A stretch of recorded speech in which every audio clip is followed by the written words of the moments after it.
And here we go.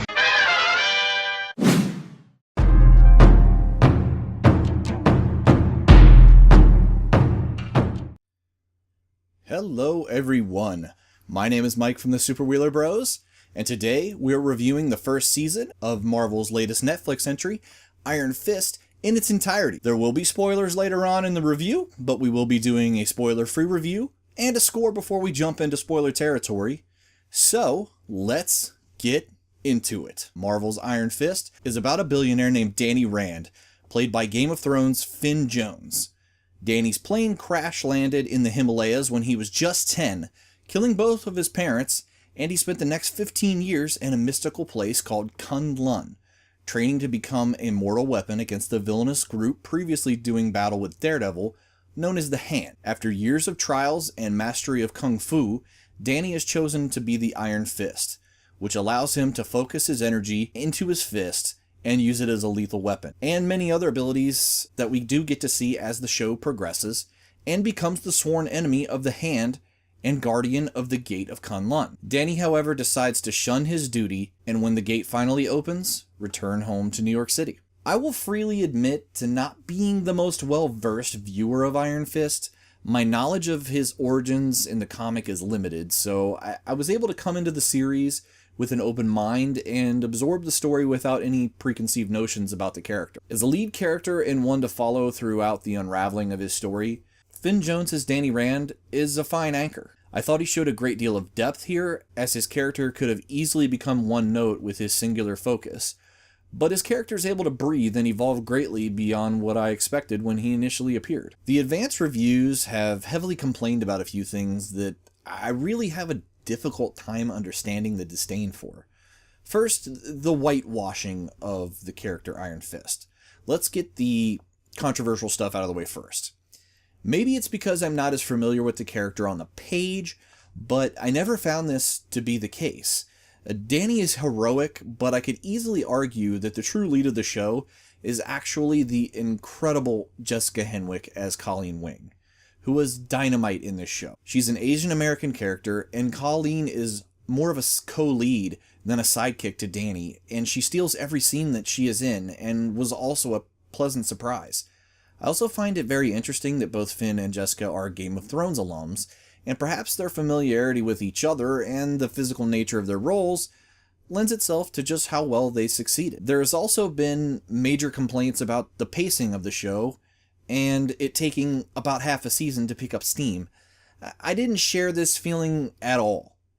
Danny's re-entry to the world was the least interesting aspect of the first few episodes, and was handled quickly and efficiently, and moved us straight to the meat of the story, which was the connection and budding relationship between Danny and Colleen. Their chemistry and well-written relationship is the most intriguing aspect of the first season of Iron Fist.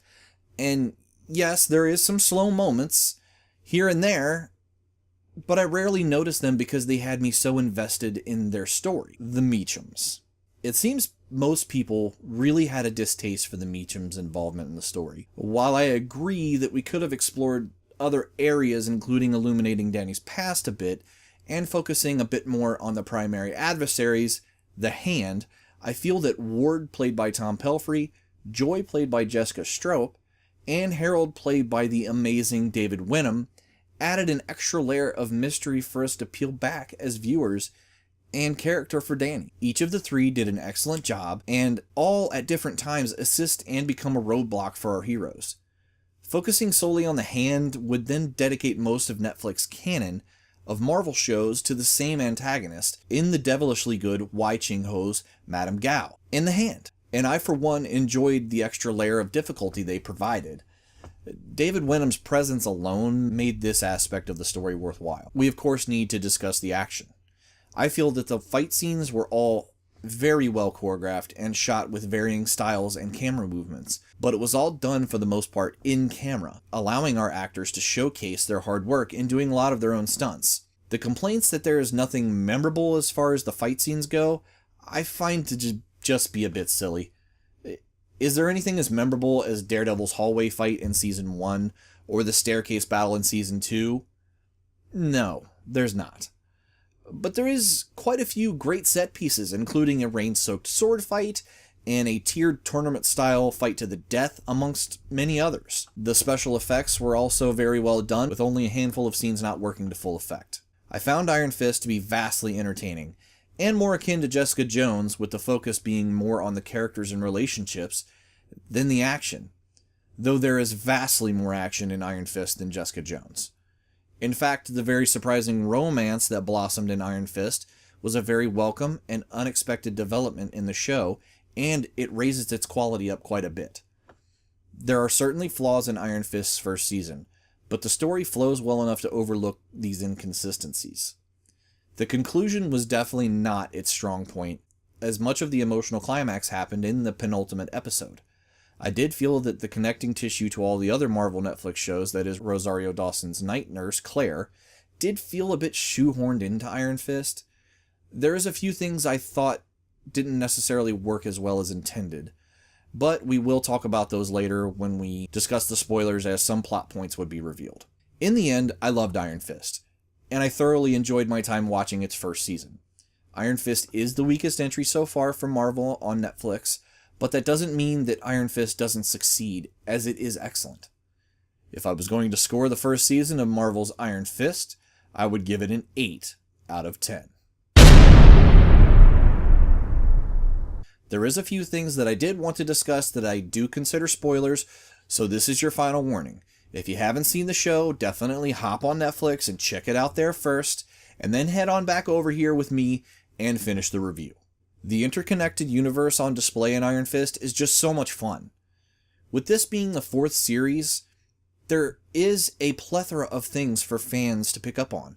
Hogarth, Carrie Ann Moss's lawyer from Jessica Jones, represents Danny in his effort to reestablish his identity. The Hand being a main adversary is a welcome connecting vein to Daredevil. Subtle nods to Jessica Jones being hired as a PI for Joy to dig up dirt on her executive cohorts at Rand, to overt mentions of Luke Cage and Daredevil by Claire and Madame Gao. The only thing that rang a little false was Claire's entrance into the fray. Look, Rosario Dawson is great, and she has some very good scenes. Her inclusion just felt a bit off, and I thought that drug it down just a bit. I love the mystery that surrounded Kunlun and Danny's time there. It's a shame that it wasn't explored more in depth, however, as it would have added a layer to Danny's plight and enhanced its meaning and, more importantly, his reason for leaving, as that was not clearly expressed. There was enough there that wasn't necessarily vital to the story that an entire episode, or even half of an episode, could have been dedicated to this time, rather than the fleeting glimpses that we get to see.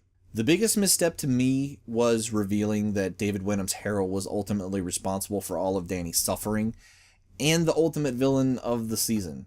It's not so much that it was handled poorly, it was just more of the timing of it. There were openings to reveal it a touch sooner than the closing moments of the 12th episode, and if done so, it wouldn't have felt as tacked on and rushed. This is a plot device they used to much greater effect with Colleen a few episodes earlier. This development did give Ward a chance to come full circle, however, and redeem himself. The majority of the characters went through a major journey, and that is a huge strength of the show. The teaser for what is soon to come is handled expertly as well, as it stems the appetite just enough, with Davos offering to kill Danny, and Joy even being open to hear the proposition, and Danny and Colleen arriving at the gate of Kunlun only to find a blood-soaked scene, and the city itself gone. The Iron Fist was an excellent addition to the Marvel Netflix lineup, and while it doesn't quite reach the heights of its predecessors, Iron Fist stands on its own in grand fashion. I can't wait to see where they go with these characters, and with the Defenders on the horizon. Tell me what you guys thought of Iron Fist in the comments below. If you enjoyed this review, please give us a like, it really helps us out. If you enjoyed this review and do wish to see more of that and all of our other content on the channel, you can click right here and subscribe. My name is Mike from the Super Wheeler Bros, and as always, my friends, have yourselves a super week. We put in practice and discipline, no giving up, no giving in. We're match fit, we're here to win. For those who don't know, but filament information, where the really sound.